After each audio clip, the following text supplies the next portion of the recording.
রাজনীতিতে এখন শুধু পোস্টার, মাইক নয়, বাস দেখেও মানুষ বুঝে নেয় কে কাকে কপি করছে।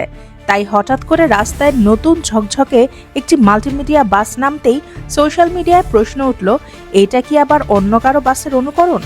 নেটিজেনদের চোখ কিন্তু একদম সিসিটিভির মতো, 1 ইঞ্চিও ছাড় দেয় না। এই আলোচনা ছড়াতেই বিষয়টি নিয়ে কথা বলেন বাংলাদেশ জামাতে ইসলামের প্রচার বিভাগের প্রধান ও সহকারী সেক্রেটারি জেনারেল এহসানুল মাহবুব জুবায়ের। তিনি পরিষ্কার ভাষায় জানান, এই বাস কোনো দলের শীর্ষ নেতার ব্যবহৃত বাসের অনুকরণ নয়, বরং দীর্ঘদিনের পরিকল্পনার ফল হিসেবেই এই মাল্টিমিডিয়া বাস মাঠে নামানো হয়েছে। জামায়াতের দাবি অনুযায়ী এটি কোনো সাধারণ বাস নয়, বরং একটি চলমান প্রচারণা প্ল্যাটফর্ম।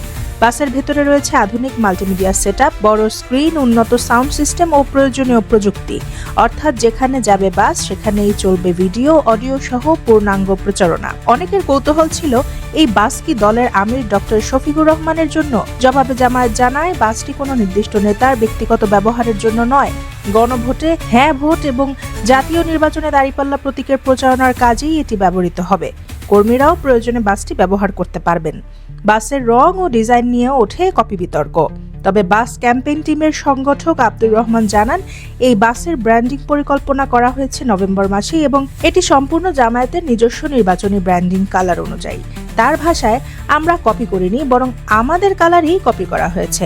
রাজনীতিতে এখন কালারও সংবেদনশীল। প্রযুক্তিগত দিক থেকেও বাসটি কম চমকপ্রদ নয়। এটি দক্ষিণ কোরিয়া নির্মাতা প্রতিষ্ঠান হুন্ডাইয়ের জনপ্রিয় ইউনিভার্সাল নভেল UXN সিরিজের মিডি সাইজ বাসের ওপর তৈরি।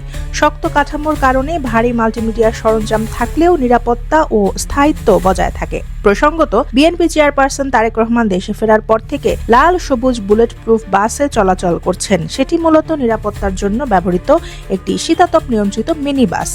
এই দুই বাসের উদ্দেশ্য ভিন্ন হলেও তুলনা থামেনি, কারণ রাজনীতিতে তুলনা করাই যেন জাতীয় অভ্যাস।